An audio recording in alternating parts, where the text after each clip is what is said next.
বিগত ৩ নির্বাচনে যে ক্ষতি হয়েছে সেগুলোকে সমন্বয় করে সম্মিলিতভাবে সুষ্ঠু নির্বাচনের প্রত্যাশার কথা জানিয়েছেন নির্বাচন কমিশনার আবুল ফজল মাহমুদ সানাউল্লাহ।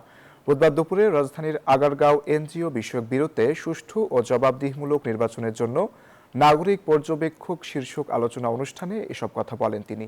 বলেন, প্রত্যাশার সাথে যৌক্তিক প্রত্যাশার সমন্বয় ঘটাতে হবে। তিনি আরও বলেন, অনেক চ্যালেঞ্জ ও সীমাবদ্ধ আছে, তবুও ভালো নির্বাচন আয়োজনের প্রত্যাশা রয়েছে কমিশনের। ইসি সানাউল্লাহ আরও জানান, Bashundhara public school and college 2026 শিক্ষাবর্ষে ভর্তি চলছে।